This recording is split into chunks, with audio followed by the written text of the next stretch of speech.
an alignment with the learning objectives and the teaching and learning approaches as well as the assessment. So colleagues, just sit back and let us see if we can enjoy this session together. I'm going to start off by talking about intervention on a whole. We know for a fact that there are many types of interventions, but the one that we want to focus on for this session will be instructional intervention.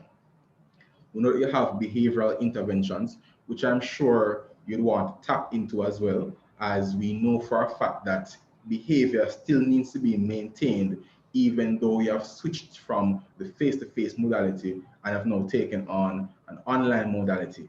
And I'm sure that you'd want to give some amount of focus to the behavioral challenges that exist in the virtual space. And I do implore you to do some research in that field.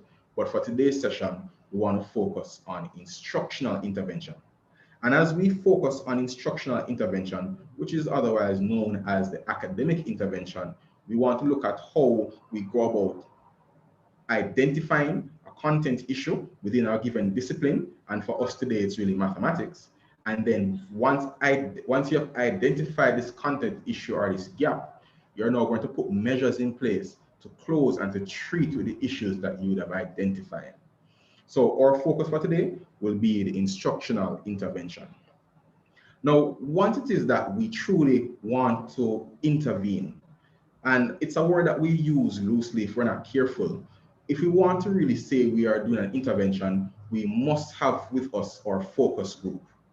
Now, at this point in time, if you were to really decide who would be your most critical or vulnerable group at this point in time, I would say it would have to be those students who are leaving school shortly.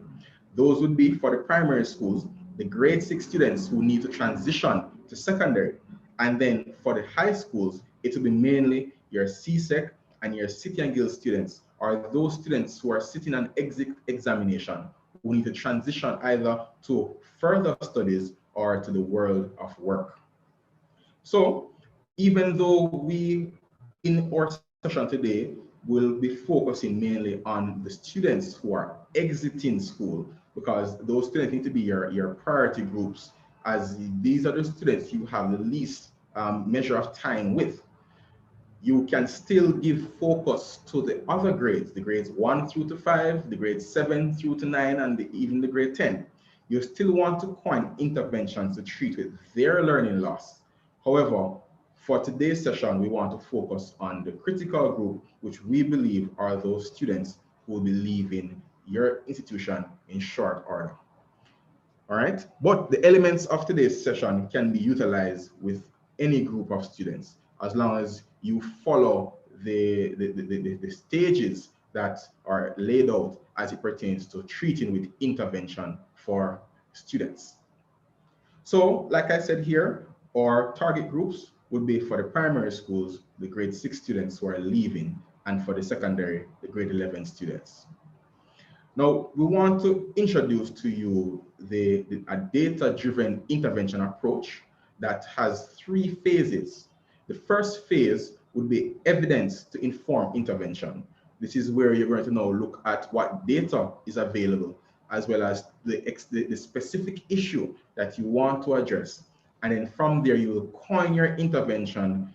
And once you have coined your intervention, bearing in mind all of the necessary factors, you will transition to implementing the intervention. So stage 2 will be the implementation of intervention. Once you implement the intervention, there's going to come a time when you need to now evaluate the intervention so that you can determine if you need to stay a course or you need to modify the intervention in some way. So the final stage will be looking at evidence to evaluate and modify intervention. Please hold on to these 3 stages, as we'll be using them as the backbone of the presentation, or at least for the intervention component of the presentation. Let us continue from here. Now I'm going to start off by looking closely at a case. Now in this case, it says here that Riverdale Primary School has been granted permission to engage students on a rotational basis. And I'm sure there are many vice principals and senior teachers here today who would have been granted based on their ability to meet the guidelines as laid out by the Ministry of Health. Now, Mr. Bromwell, the grade 6 mathematics teacher, noted that his students suffered great learning loss due to an inability to access the online modalities. During the now face-to-face sessions, Mr. Bromwell decided to continue teaching as of term 2 as outlined in the curriculum. So what is taking place here is that Mr. Bromwell has identified that the students have great learning loss due to the fact that they were unable to be effectively engaged using the online modalities. But here is now the opportunity for the students to be back in a face-to-face setting. Mr. Bromwell is deciding to just continue teaching as of term 2 because he would have already covered term 1, even though the students did not garner the concepts from term 1. Now, there are many questions that we could ask ourselves right now, but the one that I want to truly ask is how effective is Mr. Bromwell's approach to treating with the learning loss? Now, if it is that we truly want to answer this question, we want to look at the fact that what Mr. Bromwell would have done in his approach, he would have ignored the critical issues. The curriculum as it is a spiraling curriculum. And if it is that we miss out on the earlier phases of the curriculum, then there's something in term 1 that might be a prerequisite for term 2. So Mr. Bromwell's approach is not ideal because he's not treating with the issue that he has identified. So we want to hold on to what Mr. Bromwell has done, and we're going to assess it after we look at another situation here. So one of the things that we want to do once it is that we come across a group that we identify to have had serious learning loss or learning challenges based on whatever internal or external factors, we want to first start off by diagnosing the situation. So you need to then have for yourself a diagnostic model. Now, you could always create your own model where you decide that you are going to do you're going to create your assessments, and you decide on the structure of the assessment and the scope of work captured in the assessment. And then you assess the students to see how they fare out against the standards that they're being measured. But I want to share with you one diagnostic model that it should be familiar to you, and that would have been the one shared by SAU. Now, the student assessment unit created earlier at the start of the academic year a series of diagnostic assessments that would have been tailored to identify the learning gaps in the students who are going into a new grade. Now, this assessment was created, and when it was created, we looked at a multiple choice approach.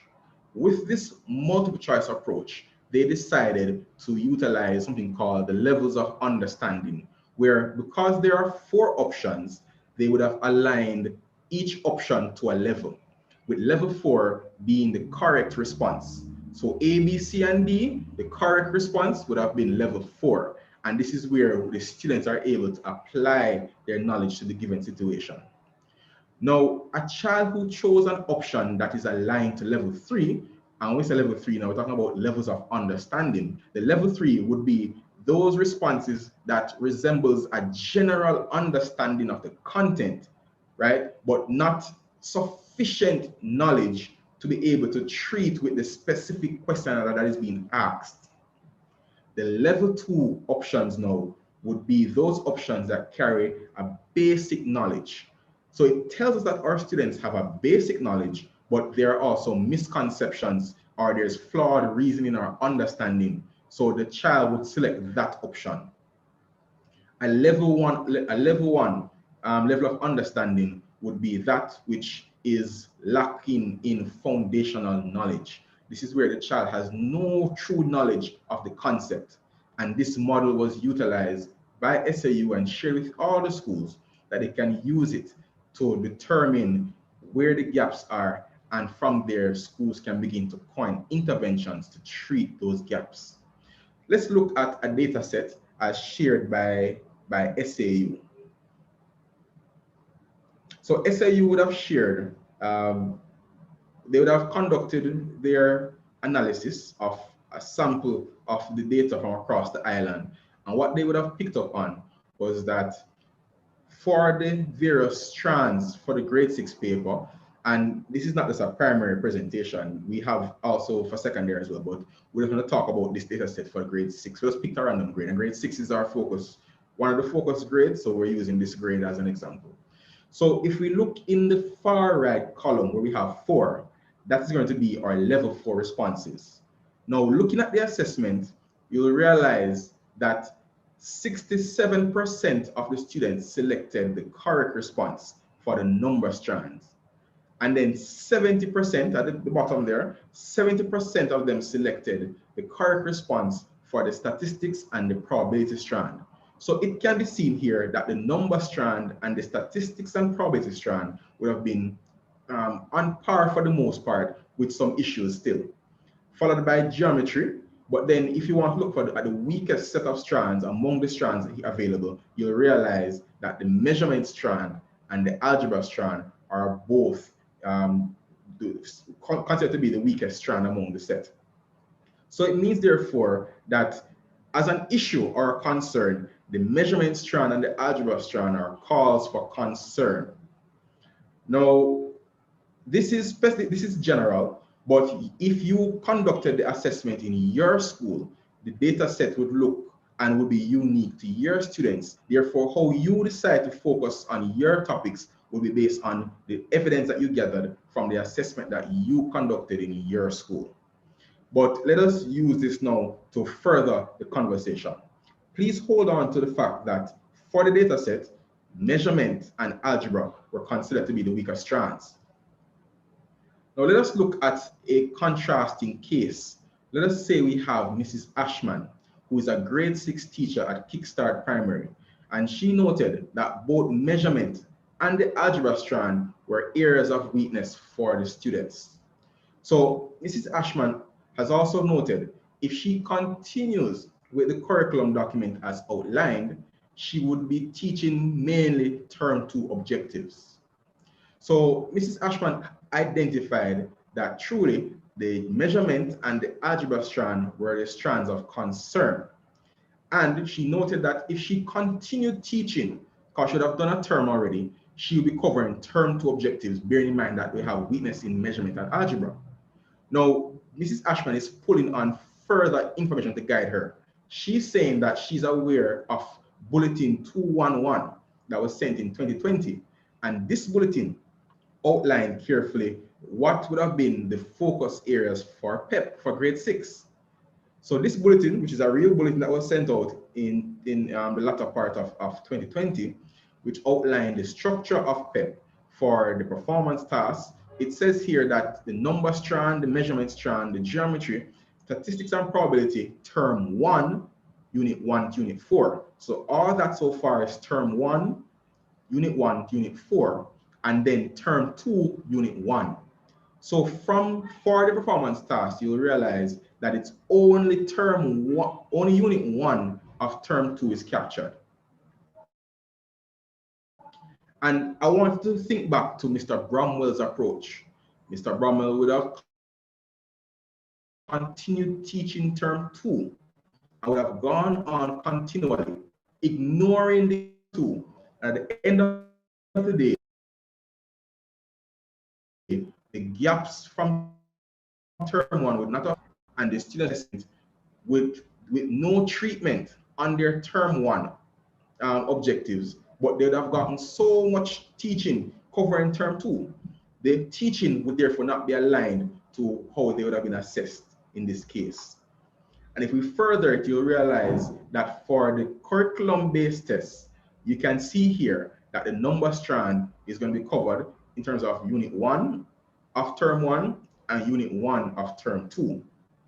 Measurement strand, term 1, unit 2. The geometry strand, term 1, unit 3. The statistics and probability, term 1, unit 4. So right away, we are seeing that the strands itself that are being covered here are mainly from term 1. And if it is that we're going to now treat with the gaps, if we looked at what Mr. Bromwell would have done, you'll find that he would have not been treating with the situation here. So if you look at it, the issue, the strands that were of problem would have been the measurement and the algebra strand here. And if you look back to both, and you realize that probably the algebra is not a focus. Therefore, if it is that you're going to now treat with the groups based on their performance, it will be ideal that you look at what is to be covered, you look at the gaps, and then you tailor your treatment based on that set of information there. But the point that we're trying to make at this point is that it is very important that you use data to drive your actions. If we just get up and continue to do things as we normally do without giving any thought to the structures that currently exist and the situation that we're now under, then we will be continuing and treating against the cause that we should truly be trying to focus on, right? So the point again is that we must be using data to drive us. So let's go back to the data-driven intervention that we want to focus on with the 3 stages. We want to start off by looking at, again, evidence to inform intervention. I know for a fact that I would have started off by talking about the diagnostic model, right? But that is just a part of the evidence gathering to inform the intervention. There's much more to it. So as we aim to inform our intervention, we need to pull data from various sources. Beyond the diagnostic data that tells you the exact or the precise issue or content that needs to be addressed, we need to also ensure that we assess how we look at our resources, both our physical and our human resources. And then we need to also consider our time constraints. So we will have already stressed what we do with the diagnostic data, but let's spend some time to talk about the resources. All right. So as it is, let me ask Ms. Jenkins, please close the mic.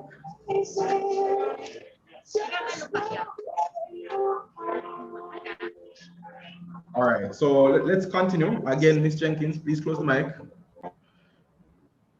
So if it is that we are going to now assess our resources, for the physical resources, we need to look at what we have available to work with. And this would also include the modality that you're working with as well. So if it is that you're now back in the physical space, right? So if you're now back in the physical space, you want to ensure that you look at the environment to see how many students can you occupy in the space, based on your rotational basis. How does this affect the time? How are my teachers distributed across the grades? Do I need to move teachers around for this given time? And I'm thinking that while I even say move teachers around, I can probably feel persons getting uncomfortable with that idea, because what is going on now, what is happening with COVID and what's happening with education, we have to get out of our comfort zone to treat with some of the issues.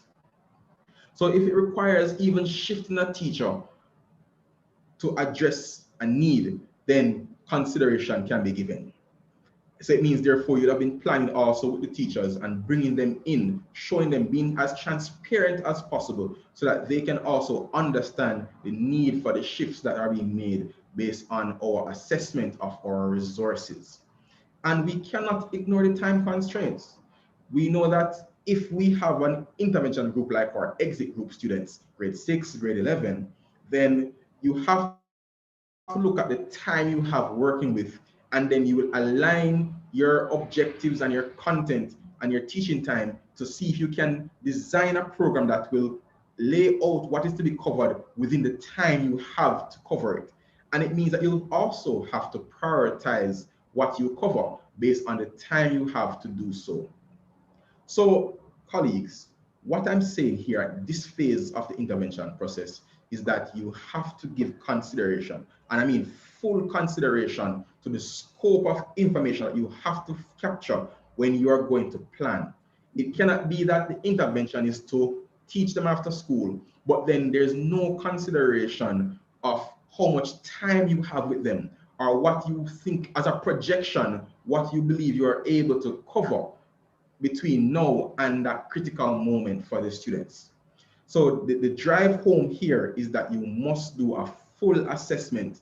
Look at the diagnostic data to pick up on the critical areas. Look at the assessment structures and align that to the diagnostic data. Look at the physical environment and the constraints. Look at your human resources. Look to see what time you have left and do a full projection of that time as you prepare to engage the students. Let us now transition from looking at the evidence to inform intervention. But before we do so, let's just explore a quick case. So here in case 3, we're seeing that the mathematics department of Uphill High analyzed the diagnostic results of their current CSET group and found that 1, 90% of the students had challenges with vectors, matrices, and circle theorem. And then 15% of the students displayed challenges with the concept of factorization. Now, I want to pull on the fact that this is 2 separate issues, but one issue is a more general issue than the other. As you can see, majority of the students. All right, you may.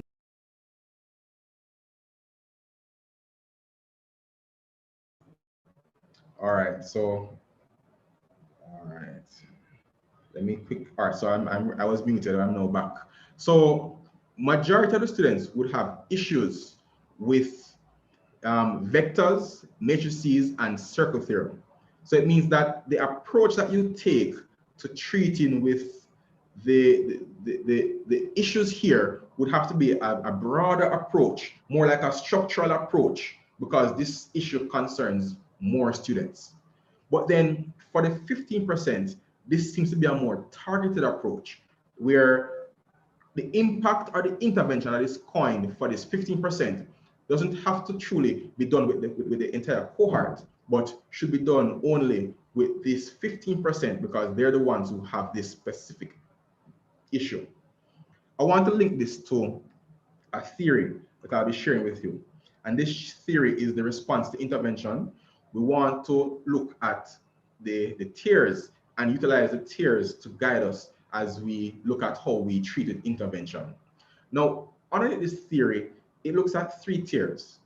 I'm going to start with the first tier. Tier 1 in our pyramid here is the tier at the base. And this tier would speak to that core group, that core instructional group. So this is where you have a more general, broad approach to treat with the general delivery overall based on an identified issue. So once you realize that there's a concern in the content that is general to almost everyone, then this is going to be a tier 1 intervention where your treatment is such that it impacts all concerned. Then you have your tier 2. Your tier 2 will be a targeted small group. This is where you have a small group of students who have a specific concern that is not, well, it will be unique to that group and it would not affect the general group. This means that your intervention for this group is specific. It's no longer a structural thing. It's more of you trying to find additional time or alternative approaches to treat with this unique group, which would carry a specific issue. Then our tier 1, our tier 3 group now would be more individualized. This is where you need to have a one-on-one with a student. It might be a unique case where you need to call in for external support, and this one individual, 1 or 2 individuals, get the attention that they need so as to get them back on track as they prepare to progress through the system. So we say tier 1, tier 2, tier 3. Tier 1 will be more of a structural change as you prepare to intervene with these students once you have identified a general issue. Your tier 2 would be something that is unique to a small group. Therefore, you treat with that small group independently of the entire cohort. And then you have your tier 3 intervention, which would speak to that one-on-one with the individuals who have a unique situation. Let's now apply this to the case that we just explored. So recall that in case 3, we looked at the fact that the high school conducted their assessment and picked up that 90% of the students had issues with vectors, matrices, and circle theorem. But 15% of the students they had an issue, they had content issues with factorization. So here's the action carried out by Uphill High School. So the mathematics department of Uphill High, in response to their findings, coined the following intervention. Here's the first thing. They created a modified scope and sequence to address the topics highlighted. So those three topics, matrices, vectors, and circle theorem, they would have modified their scope and sequence. So it means that for the time that they have left to engage the students, they went in and they restructured the projected series of topics to cover in the order they want to cover it, so that it captures within it the issues that would have been picked up from the diagnostic assessment. Then, and before I even go any further, this is going to be a part of our tier 1 intervention, because again, 90% of the students had this issue. And so because of this, they see fitting to do a tier 1 intervention where they change the structural approach to their delivery, which included, or better yet, started with the modification of their scope and sequence, which would carry the projection of topics to be covered. Then, looking at their constraints, realizing that they cannot cover everything in the time, they decide that they want to conduct 3 mathematics camps to address the weak areas identified from the assessment. So they would do that for the entire group again, where they'll have the entire group being engaged in probably small groups. You might want to call on all of their available teachers, and they will have the camps to address those areas as well, which is still a part of their tier 1 intervention. But then let's look at the third point. Conduct small group extra classes to address the group of students needing assistance with factorization. And I want to really stress this point now. So this point fits perfectly with our tier 2 intervention group, where we have a small group with a targeted, isolated situation that is independent of the core group. It's very important that when we say we're doing interventions, we must be targeted. It cannot be a case that here is a unique issue to a small group, but then you're going to take a broad brush approach to treating that small group by infusing it into the core group only.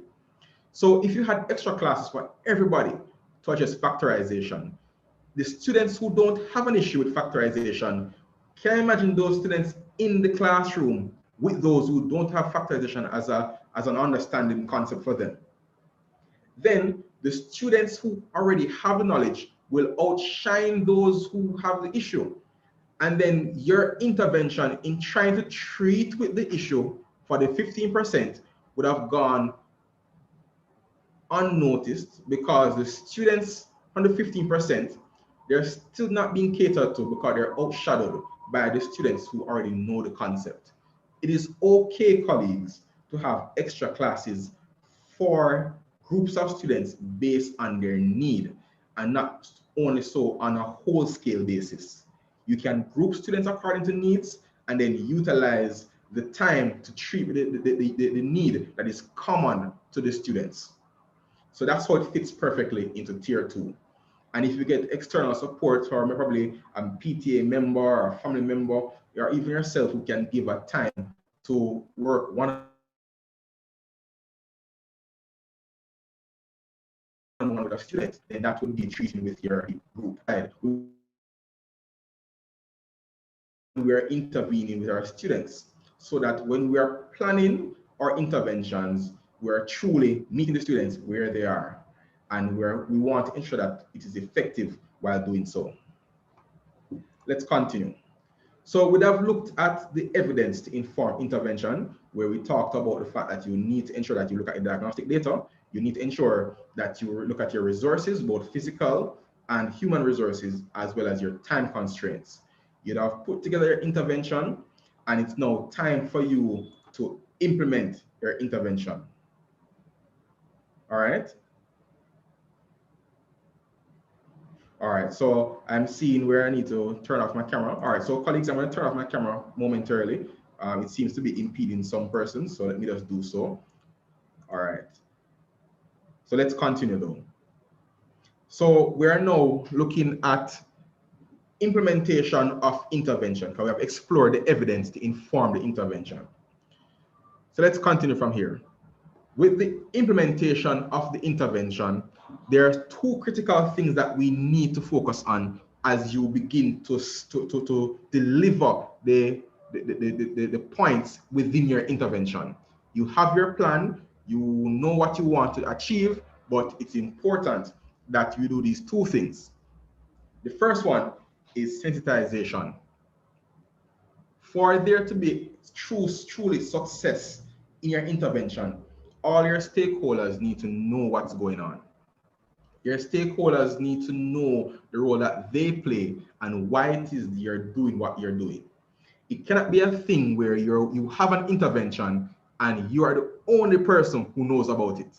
Not even the students are aware that they're a part of an intervention.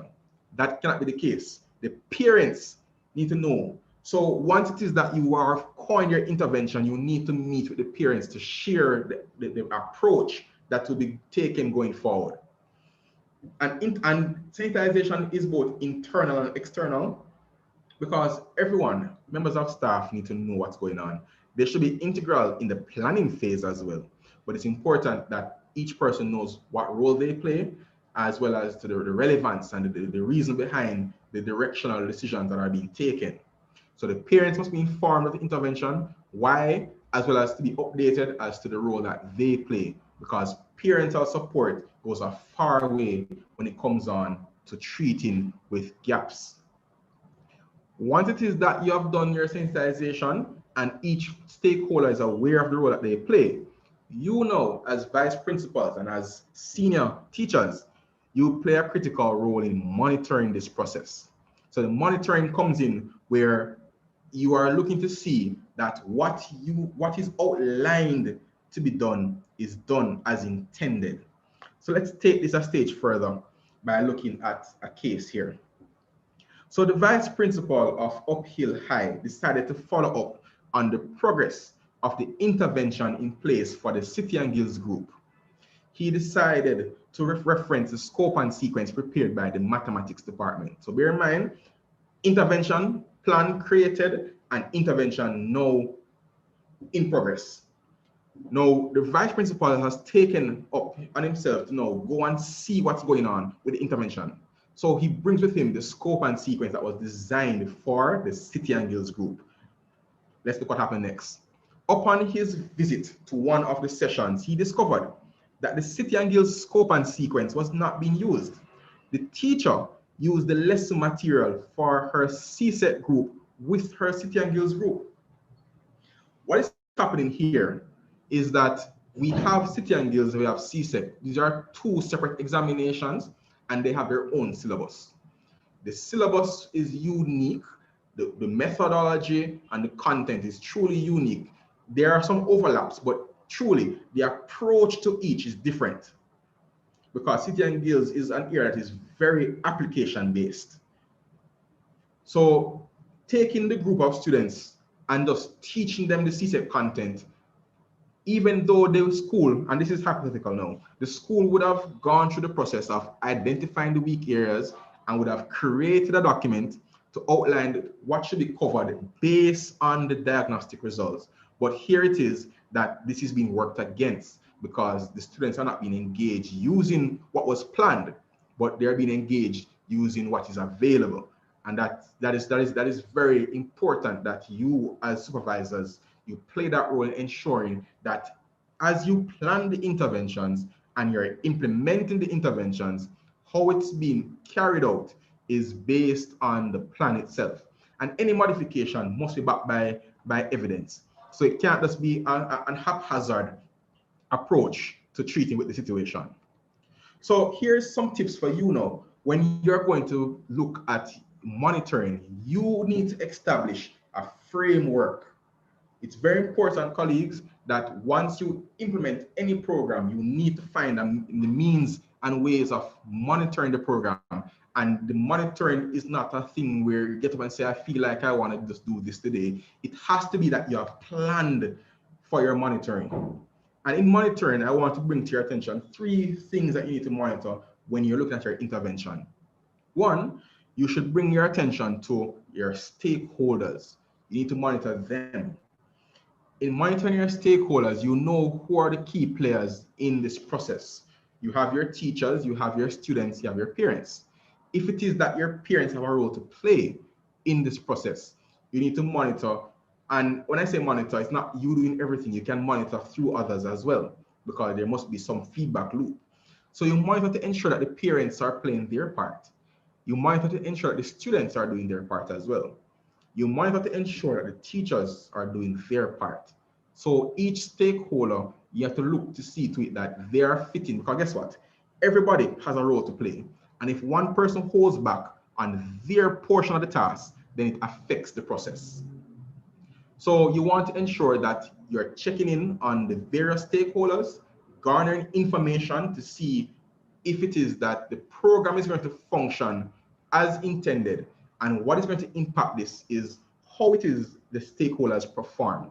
And a good example would have been looking at the teacher who should be teaching using the City and Guilds document, but opted to use CSEC instead. That would be you checking in on your stakeholder. And I have an example coming up later to talk to you about another way of looking at the stakeholder. You need to also monitor the process. You need to ensure that the systems that must be in place for the intervention are operating the way they ought to operate. So if it is that you have a day designated to have students coming face to face, and you would have gotten the approval from the Ministry of Health, and the EO is aware of the movement and everything, and you're ready now to engage the group of students, but then you realize that systems are not in place to ensure that the classrooms are open on time, and the person who should have printed has not printed the documents on time, or not, they have not been printed any at all. The students show up, the teacher is late, the 4-hour window you had for engagement cut down to 2 hours. It would have been a waste. You'd have wasted the time allotted for the intervention. So when it is that you are planning an intervention, you have to look at the process. All systems must be a go. You must have persons ready to sanitize in the morning. You must have persons ready to open the classroom, the whole cleaning process. Resources are ready. Teachers are on location. Engagement is done as intended. That is the monitoring of the process.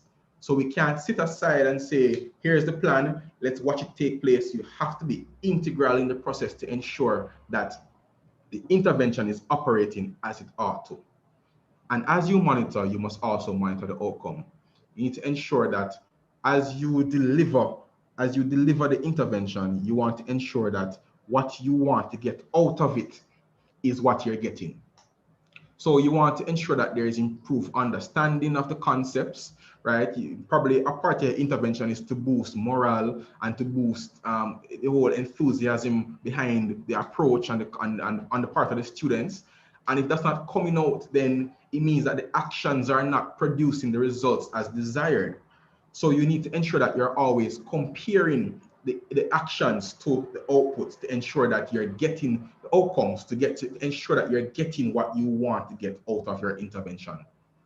And the whole monitoring process is not at the end, right? It goes right through and through. Let us continue from here. Now, as you monitor, you want to ensure that you have mechanisms in place to assist you to monitor.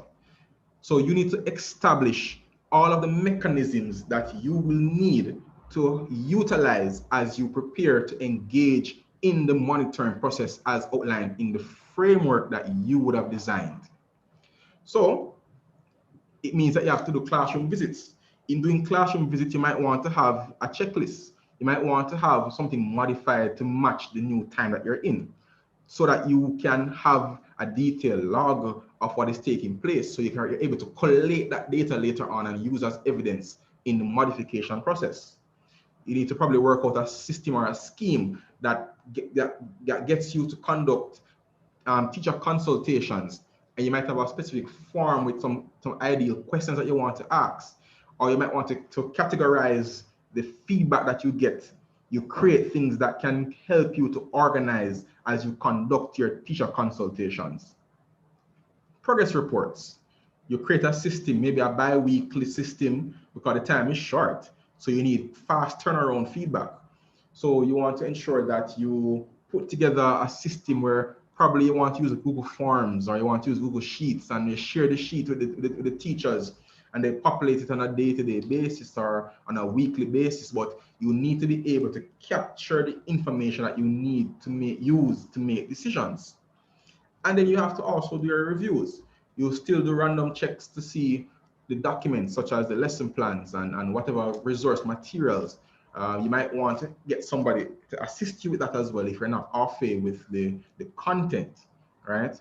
But it's very important that you create for yourself the mechanisms that you want to utilize when you're going to engage your student, when you're going to engage in your intervention, right? And ensure that you have a framework in mind and you know how is it that you're going to go about monitoring on a day-to-day basis. So we would have moved from looking at the evidence to inform the intervention, right? And once we inform our intervention, we plan it and we implement it through monitoring and sensitization, we need to know, we need to evaluate to determine if we need to keep the intervention as it is, or we need to make modifications to the intervention. So we're now going to move over to evidence to evaluate and modify intervention.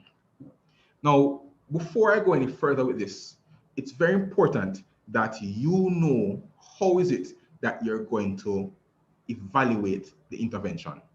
By what standard will I be using to actually evaluate my intervention? And it's very important that when you are planning to evaluate your intervention, you need to have for yourself your own projections of outcomes and goals. And then you're going to now look at the results and match the results against those outcomes and goals that you have established. And you need to ensure that this is done in a way that it's measurable. So if it is that you want there to be a 95% student turnout for your intervention, then that becomes measurable because you can always compare the turnout to your goal or your target. So at the end of the day, you can say whether or not this was a success or not based on how you are able to compare your results to your established, right, to your established goals or targets. And that's very important because we must seek, and I must stop to say this at this point in time, that any intervention that you create, we must not go in expecting that because we created it, it's going to be a success the first time around. That's not how life progresses overall. The things that we do on a day-to-day basis and see success in would have been developed by others years ago, and it have gone through the teething pain of getting it to where it is. We are now in a new phase of online and educational engagement, and we must expect that we are now the new pioneers. We must see ourselves as the pioneers of education. And as the pioneers at this time, we need to ensure that we go through the process of implementing and evaluating. We evaluate, and when we evaluate, we make modifications and we go again. It cannot be a situation where we are going to do something one time, just one time, and then because the one time you did it, it didn't work, we throw up and we say, you know what, it's all a failure. Let's pack up and go home. It's not working. We are the pioneers. We must hold forth by ensuring that we evaluate our systems. Now let's look at a situation in keeping with the focus. So Mr. Bright, Vice Principal of Shining Star Primary, is excited that his school has reopened for face-to-face classes for grade 6. So for this individual, the reopening is only for grade 6 at this point in time, right? Now, he met with the 3 grade 6 teachers to create an intervention program to treat with the gaps identified from their diagnostic assessment, which is great. Now, in their plan, they would have done this to be more of a face-to-face thing. But here's the catch. 1 month within the resumption of face-to-face sessions, Mr. Bright realizes that 40% of the grade 6 students, right? 40% of the grade 6 students, they do not turn up for face-to-face classes. This is a form of evaluation because you were focusing on the attendance, because you'd have made bear in mind now, go back to what we do when we say we're going to monitor. In monitor, we monitor also our stakeholders. We said that earlier. Now, if there is no monitoring of the stakeholder, then what would have happened is you'd have continued the intervention, not focusing on the turnout, and ending up with students not turning up for the sessions. You're totally unaware of this, and you at the end of it, you're wondering what happened to the intervention. But because attendance was also a part of the monitoring, you realize that that 40% there would call for you to modify the approach. You're going to conduct an investigation to determine how many students you can get from that 40% to return to classes, and if not, you modify the program as you move forward. Right. So it's very important, colleagues, that you have your targets from the monitoring process so that it can inform you in the evaluation. And as you evaluate, the evidence from your evaluation can be then used to inform whether or not you need to modify. So that would have then taken us to the intervention phase of the presentation, which I'm quite grateful for that you would have stuck around to this point. Now, while it is that you engage in the intervention to treat the issues now, you would have already created for yourselves systems for engagement regularly. And because of that, with what is going on now with the intervention, we don't want you to forsake what you would have already created in an effort to treat what you want to focus on. No, there still needs to be focus on your existing programs.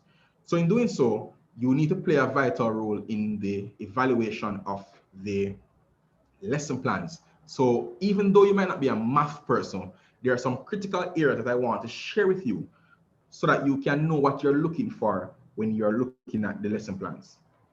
So let me go through them. So as you monitor your previously established systems, you want to ensure that while you look at the lesson plans, you must start off with having a scope and sequence. If you have a grade right now in your school for which you don't have a scope and sequence, you don't have a projection of objectives spanning the entire term that you're going to do based on your assessment and also requirements, then you're already in the red. You want to ensure that you have with you your scope and sequence lined out. Having your scope and sequence, you want to ensure that you're looking at the lesson plans to see to it that the lesson plans are aligned to the modality. You cannot be online and talking about coming to the whiteboard. I know you have a Jamboard, that's a different story. Yes, you can have to write on the Jamboard, but you need to ensure that the lesson plans are not classroom lesson plans if you are in a virtual space. It needs to be tailored to the environment, and you need to look out for that to ensure that you don't miss out on those little things that might go under the radar if you're not focusing. Then, despite the fact that we are now online, we cannot revert to doing teacher-centered learning. Student-centered learning must be maintained even though we have changed our modality. We need to ensure that we maintain this at all times. And then finally, there needs to be an alignment of the objectives to the teaching approach or the teaching learning activities. And then there needs to also be the assessment that aligns with the objectives. So let's look at a case, and as we are now wrapping up, look at a case here. Riverdale Primary School has been granted permission to engage grade 6 students on a face-to-face basis. But here's something now. Mr. Bromwell, the grade 5 and 6 mathematics teacher, has a task of engaging the grade 6 students in person, then the grade 5 group virtually. Now, what's happening here is that, and I know many schools have it, where you have one teacher teaching across the board, one teacher teaching math for grade 4, 5, and 6. It happens. But here's a situation where the teacher has students who are being engaged online and also engaged in person. Now, one thing to be very careful of is we don't want to, as we begin to teach students who are face-to-face, we forget about the students who are online. We must continue to engage our online students. We cannot get distracted by the face-to-face engagement, and it consumes our time and we don't give any attention to the students who are online. We must ensure that we give them the attention that they need. So I want to just quickly walk you through a quick example of what Mr. Brummer should be doing with his grade 5 students. So let's say that for the grade 5 group, the objective is to recognize faces, edges, vertices of a solid, and classify solids according to the number and shape of their faces. And it's a virtual engagement. What we're seeing here is you want to ensure that there is an understanding of the faces, edges, vertices of a solid, and there should be the classification of those solids according to the shape and number of faces. Now let's say that in his lesson plan, Mr. Brown will decide that he makes a statement. Teacher will post pictures of the following solids from which students will be required to draw in their books. Right. So students are being required to draw in their books the following solids that the teacher would have represented. The teacher gave them the solids and the solid names, and they just draw it in the books. This is a virtual lesson. Now, one thing that we should not do is we say we want students to be interested in learning. We say that we want them to be intrinsically motivated. We say we want them to focus in class. But the truth is that children will be children, and they might not want to focus in class. And it's now a part of our responsibility to spike that interest. We need to build the interest of the students. So here it is in a virtual setting. Mr. Bromwell is just giving them the solids and giving them the names of the solids and say, draw this and that's it. That can't be, that's still teacher-centered. Here is a flip side to the approach being applied by Mr. Bromwell. Hear the difference. The first one says teacher will, right? Let's hear the difference. Students will be asked to move around their home and identify one of each solid listed below. That's the difference. Now, in the first activity, the teacher is leading. The teacher is leading and the students are just sitting and doing what the teacher says. In the second activity, the language changes. You hear that the students are now required to do something. So the students are the ones who are now going to search for these objects in their homes. And they can bring it back to their table and they can describe and touch and move around and share. So you're now catering to those kinesthetic learners, even though you're not face-to-face. This is what we want out of our lessons. We want to focus more on what we can get the students to do in their space more than what the teacher has to say to them. And one final one, let's say we want to do an assessment. We want to ensure that our assessment is aligned to the objective. So the focus of the lesson would have been on looking at recognizing the solids. But let's say the teacher gave this question. A box has been cut open as illustrated below. What is the name of the solid it forms?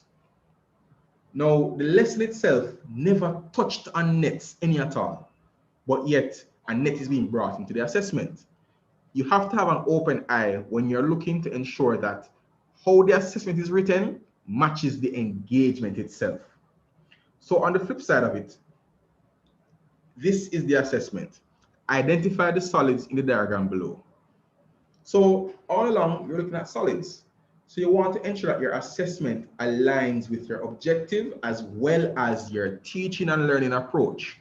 And these are the things we want you to look out for as you engage the teachers and as you monitor them throughout this process. Now, let me just quickly summarize for you, because you know the time has been well spent. We want to ensure that there is much focus on data-driven intervention. We cannot get up and say we're intervening, we're doing an intervention when we have not given much thought to the process. In giving thought to the process, we look at the evidence to inform the intervention itself being implemented, and then evidence to inform the modification of the intervention. We look partially at the response to intervention by talking about the 3 tiers. Tier 1 being your core group, for which you're doing an instructional, a systematic change to how you deliver based on a concern or an issue that is affecting the entire group. Your tier 2 group would be a smaller group, a subset of the core group that has a unique issue that is independent of the core group, for which they need their individualized targeted intervention. And then tier 3 would be that one-on-one intervention with the student who might have a unique case. We talked about the fact that you need to establish a monitoring framework. You must know how it is you're going to monitor. And when we say monitor, we want you to also ensure that you have your mechanisms in place to monitor. And when you're monitoring, you're giving attention to your stakeholders, your process, and as well as your outcomes. You want to ensure that you maintain your existing programs, ensuring that while you are now going partially back to face-to-face, you are not leaving behind the students who are online. How do you still maintain that? Ensuring that you're looking at the lesson plans, ensuring that there's still a scope and sequence. It's still student-centered, and the alignment of the lesson plan to the modality that's being used. So not because some persons are face-to-face and some are online, the lesson plan is now written to only match face-to-face. What about those who are online? They need to get the same energy and attention, right? And that's why we go through this reviewing process to ensure that we review effectively the plans that are shared. Colleagues, I'm not saying to you that this is an easy process. I can't say that it's an overnight process, but it's something that takes time and commitment. So I leave with you this evening, this quote: effective leaders need to be flexible and must adapt themselves according to the situation. Effective leaders need to be flexible and must adapt themselves according to the situation. Colleagues, I truly want to thank you at this time for spending so much time with us to go through this session. Let me leave with you quickly on screen the contact numbers and the email addresses of the respective regional mathematics coordinators for the 7 regions.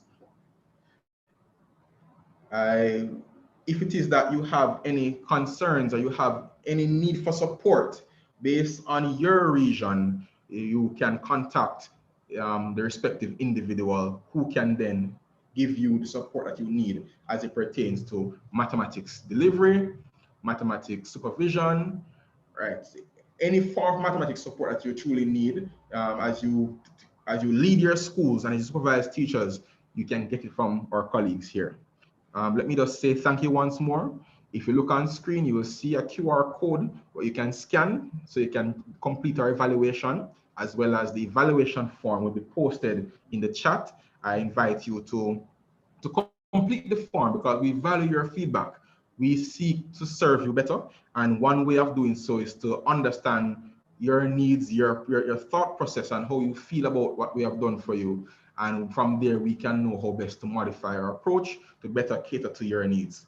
Once again, colleagues, I'm saying thank you. Thank you, Mr. Ejil. And thank you, colleagues, for staying with us through the session. If you have any questions or comments, I'm going to ask of you to just place them in the chat now, or you can raise your hands or your hand and I will unmute you. So I'm going to give you around 10 seconds. All right, so someone's hand is up. All right, go ahead, Miss. I don't want to say Miss, but it's, yes, It is Suba. Miss. Okay, it's Miss. Okay, Miss Suba, right? Yes, yes, yes. Okay. Good afternoon, colleagues and Mr. Ejim. Very good presentation, quite a bit of mouthful in terms of the content that was required. Given that it's 7, the regions are there, is it possible that we could have a standardized checklist or some monitoring forms from your end, which will help to guide the process in the local schools per region?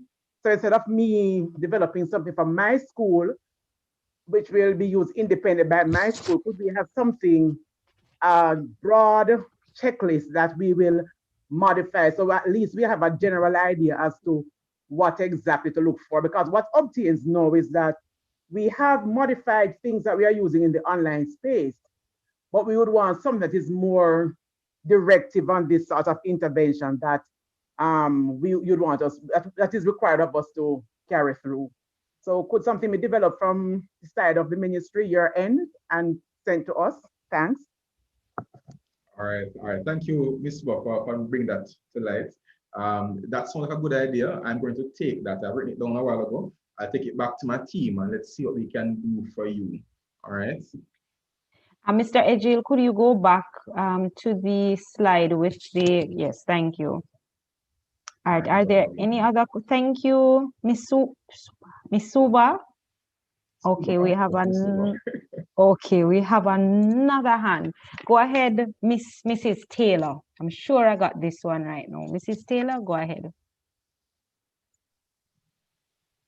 Good afternoon. Thank you for the invitation, and I have gleaned a lot from your meeting. I am HOD for mathematics at Papine High School. We are doing an intervention, not an intervention. We're doing a fraction intervention. This comes after we have analyzed our data from the last examination that we did last December. And we realized throughout the school, students are having difficulty with fractions, decimal, and integers. So we have stopped teaching and we are focused on our intervention now. Now, today I have learned from your presentation, the rudiments that we have been doing, we are right on spot. And I had to share it with my department today that we are on the right track because we have been monitoring. We make sure that the parents are aware of what we are doing. The entire school is aware. So from 7 to 9, we're engaged with the apps approach. We are looking at fractions. From 10, 11 to 11, they are doing the same. But we have a new spin on grade 10 and 11, seeing that they are gearing up for the CSEC and City and Guilds program. What we have done is to have our mathematics coach do small group intervention with the students. And so the teachers would recommend the names of the students who would need the intervention for fraction and decimals and so on. And then the coach would have the students at a certain time that they are available outside of the teaching and learning time. And colleagues, it is working. And for the modality, we are using a lot of virtual manipulatives, the hands-on, the toy theater, and also polypad. And for monitoring, we have our planning sessions 3 times per week. So we meet with the grade 7 teachers on a Monday at 2:30. We meet with grade 8 and we meet with grade 9.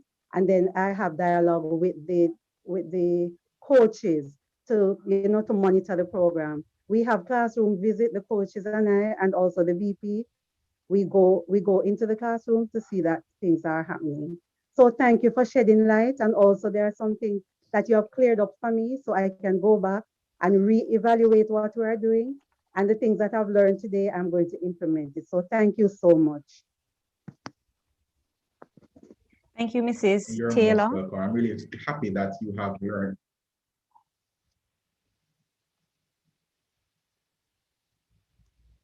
Mr. Ejil, we're not hearing you. So you have to go again.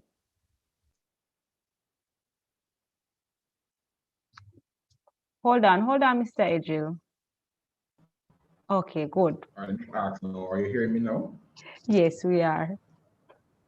All right, thank you so much. So, Ms. Taylor, I'm quite pleased at what you've been doing in your school. It's really remarkable, commendable as well. And I really must implore you to just continue to do the good work. And I like the fact that the session was impactful for you and would have cleared up some questions you had in your mind. So thank you too for sharing your experience.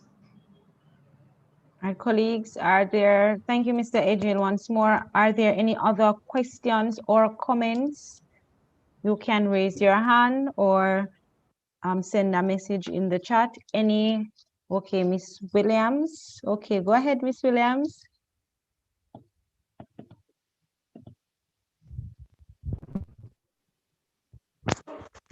Good afternoon. Good afternoon. We're hearing you. Good. Thank you very much. I just need some advice. I am from the primary school, and we are used to the face-to-face and the teaching of mathematics using the chalkboard and the hands-on for the students. Now we are online, and I have seen where there are some struggles as it relates to the use of hands-on and the use of the chalkboard in the teaching of mathematics. Are there going to be any form of workshop as it relates to how to, I heard the previous person, head of department from the high school talking about some things that I am not really familiar with, but I think for all of us, especially the primary school teachers, how to get these online hands-on and other places. Ms. Williams, I think your internet is going. Yes. Ms. Williams, I can are you still still with respond to us? what I heard, Mrs. Burrow. Okay. All right. All right. So, Mrs. Burrow, are you hearing me at this point in time? Yes, I'm hearing you, sir. All right, great. So let me just respond, and thank you for asking and sharing. So what I will say, colleagues, is if you go to the Ministry of Education Facebook page, there are a series of webinars that are there within their stream that would treat with virtual manipulatives. So you go to the Ministry of Education's Facebook page and just scroll through the feeds, and you'll find a few workshops right there that covers virtual manipulatives. Outside of that, it's going to take research at this point in time. There are a lot of free virtual manipulatives online. I can tell you one right now called Woot Math, W-O-O-T-M-A-T-H, Woot Math, W-O-O-T, right, M-A-T-H. It's a free online virtual manipulative where you can go in and you'll be able to utilize their resources. You can go to the tutorial and learn how to use them as well, right? But that's just one of many sites. That's the one on my head right now. So you can always pull on that as well, right? And then the Google Classroom comes with its own Jamboard. So you can practice as teachers to write on the Jamboard, as well as you can probably invest in a pen pad, which you can plug into, right? You can plug into your computer and you can write on the pen pad and it will come up on the screen as if you're writing on a board itself, right? So I do understand the concern, right? But I believe that over time we'll get there. And I'm glad that you have raised the issue. And in raising the issue, it's a start to addressing it. All right.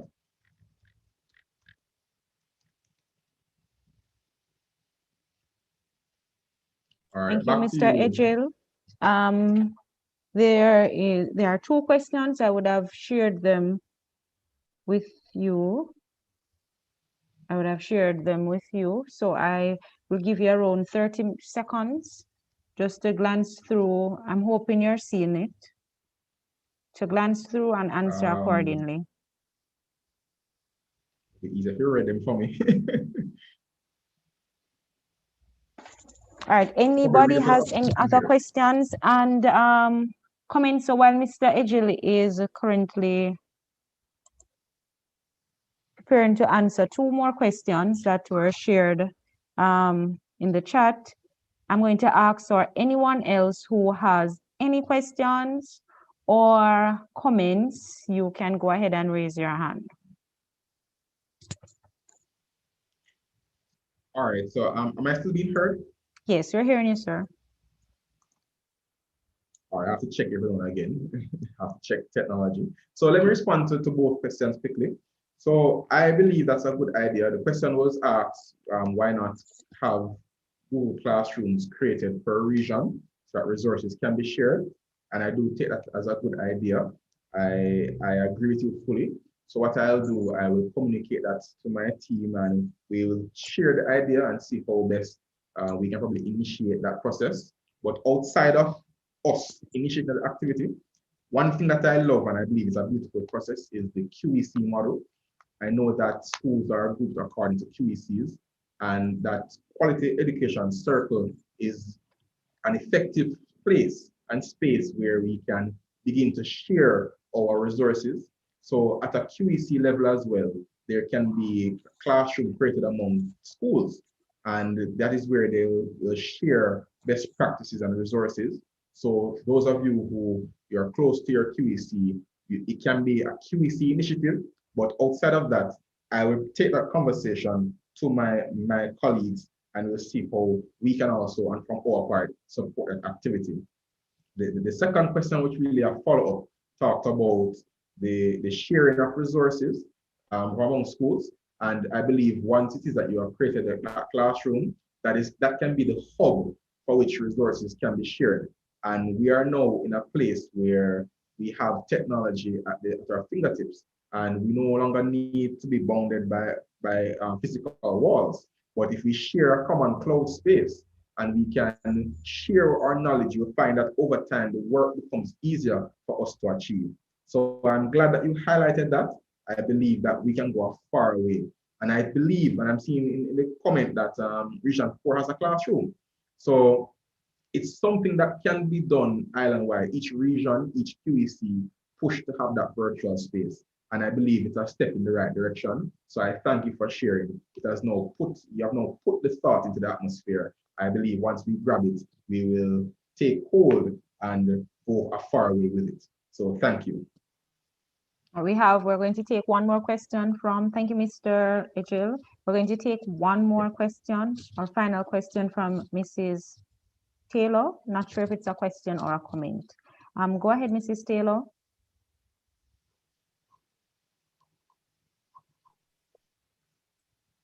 We're not hearing you, Mrs. Taylor. Yes, thank you. The teacher who wanted some more information, I can share our resource room with her because we have our manipulatives per topic. So if she would just drop me her number, or I can share my number, I'll allow her to come in our virtual space so she can have, the knowledge and also the information that she's so in need of. I'm trying to see if she's still on since she was having some internet. And I love that. I truly love that. Yes. Because we need to see ourselves as a community of educators who can share our resources. So if it's possible, you can share a link in the chat. You can do so for our colleagues who are still present with us at this point. Yes, because other persons are sharing too that they are also interested in acquiring these resources as well. So Mrs. Taylor, would you do us the honors of going ahead and share your information so that they can contact you? Thank you, Mrs. Taylor. All right. And colleagues, please.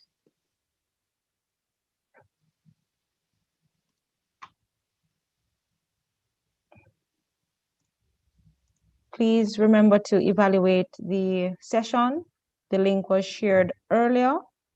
Okay, so Mrs. Taylor would have shared her information in the chat. I'm going to ask the persons who would love to receive the resources from her. She has shared her WhatsApp number. It's 876-384-6628. And her name is Sharida Dakers Taylor. So you can go ahead and contact her for the math resources or resources at large.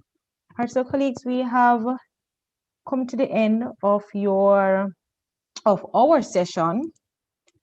And we really want to thank you all for staying with us. We can all say it was a fruitful session.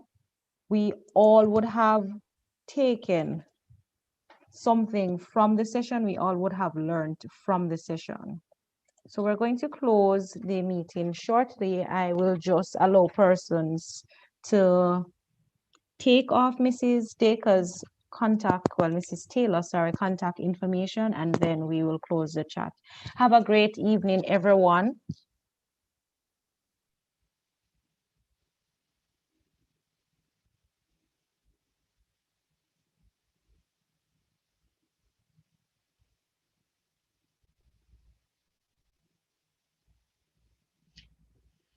All right, colleagues, all the best and take care. Thank you for sharing with us this afternoon. We really appreciate your time and the fact that you are so committed to the cause of nation building.